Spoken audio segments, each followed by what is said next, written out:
Cinta di Bawah Tangan episode 16. Misya berteriak dan para keluarga pun bergegas melihat Misya. Misya dibekap oleh Vano, namun ketika Yuda dan keluarganya datang, Vano segera pergi dan keluar dari kamar Misya ya guys ya. Misya masih sangat syok dengan kedatangan Vano.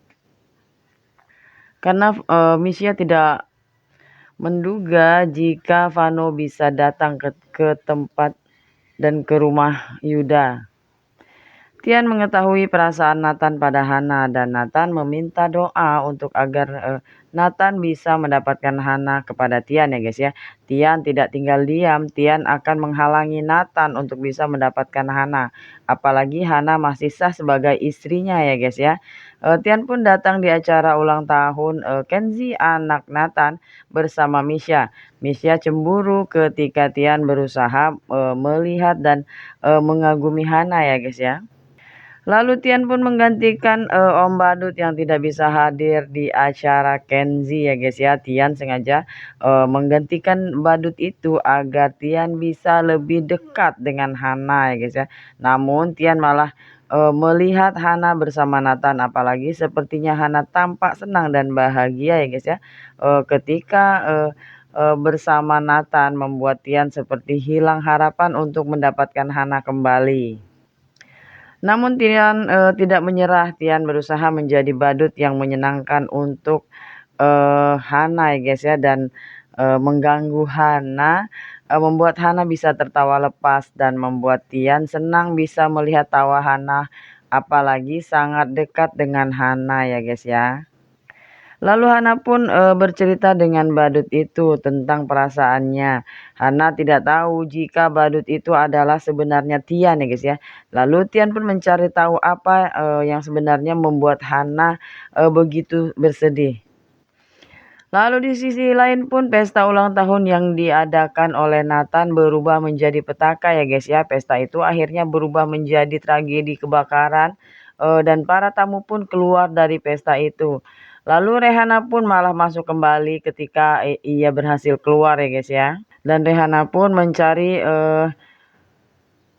keberadaan Hana dan membuat Misha masuk kembali mencari Rehana, begitu juga dengan Tian. Tian mencari Rehana ke dalam gedung itu. Hana pun belum juga keluar ya guys ya dari gedung itu, dan Tian dengan cepat menolong Hana. Dan ketika Rehana akan menolong Hana, Misha datang dan memaki Hana ya guys ya. Namun Tian tidak bisa membela Hana dari Misha karena Tian masih menyamar sebagai badut. Lalu Nathan dan Kenji pun pulang dan meninggalkan Hana bersama Tian. Hana belum mengetahui jika badut itu sebenarnya adalah Tian. Tian mencoba menghibur Hana dengan kostum badutnya ya guys ya. Tian meminta Hana untuk bisa berdansa dengannya. Lalu Hana pun setuju untuk berdansa dengan Tian ya guys ya, dan saat itulah Misha melihat Hana sedang berdansa dengan badut, membuat Misha menghina ya guys ya, menghina Hana, dan Tian pun membela Hana. Misha tidak mengetahui jika badut itu sebenarnya adalah Tian. Tian senang bisa menghibur Hana walaupun Hana tidak tahu jika badut itu sebenarnya adalah dirinya. Lalu di sisi lain pun Misha menanyakan ke mana Tian pergi ketika Tian pulang ke rumah, dan Tian tidak menyukai jika Misha terlalu ikut campur urusannya ya guys ya. Tian pun mengingatkan Misha agar tidak selalu ingin tahu urusan Tian, karena mereka sudah bersepakat untuk tidak ikut campur dalam urusan mereka masing-masing, karena pernikahan mereka bukanlah pernikahan yang sesungguhnya ya guys ya. Misha barulah sadar jika ia sebenarnya menyukai Tian. Apalagi Tian sangat perhatian padanya ya guys ya. Perhatian Tian pada Misha itulah uh, sebenarnya hanya karena mereka sama-sama hidup bersama dan rasa kemanusiaan saja ya guys ya. Namun itulah sebabnya Tian selalu bersikap baik dan menjaga Misha. Namun ternyata Misha malah salah salah paham ya guys ya, dan sudah terlanjur nyaman dengan sikap baik Tian padanya. Apalagi Misha saat ini sedang dihantui dengan keberadaan Vano di tengah-tengah keluarga Yuda. Yang bisa saja yang kapan saja bisa membongkar aib masa lalunya Misha bersama Vano ya guys ya. Vano selalu membuat Misha khawatir dan ketakutan dengan kehadirannya di tengah keluarga Yuda yang berpura-pura sebagai sopir pribadi keluarga Yuda. Lalu di sisi lain pun Tian mengetahui niat Misha untuk memisahkan dirinya ya guys ya dengan Hana. Dan Tian pun mencari tahu apa yang sebenarnya rencana yang dibuat oleh Misha untuk itu. Tian mengikuti kemana Misha pergi. Misha menemui oknum guru yang menyebar foto kebersamaan antara Tian dan Hana ya guys ya.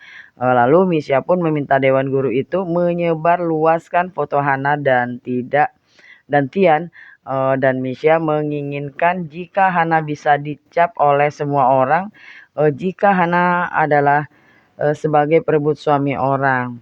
Dan ibunya pun marah pada pada Hana ketika ibunya tahu tentang foto yang tersebar luas di media sosial yang menyatakan Hana sebagai perebut suami orang ya guys ya.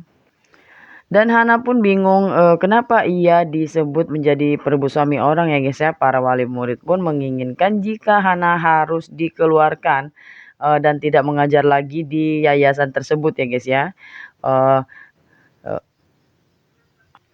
Lalu dengan sigapnya Nathan datang menolong Hana yang dilempari dengan telur ya guys ya oleh para wali.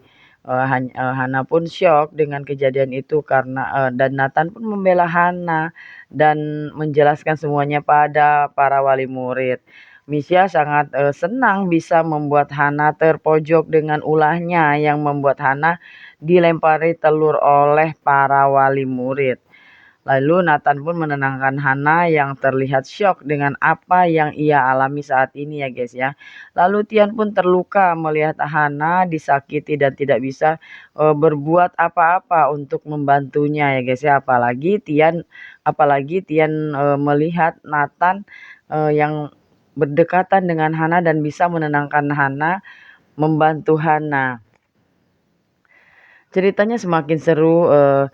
Jangan lupa saksikan terus kelanjutan ceritanya hanya di SCTV di jam yang sama. Dan jangan lupa like, komen, dan subscribe-nya. Terima kasih untuk yang sudah like dan komen subscribe-nya. Semoga dimudahkan rezekinya. Wassalam. Dadah.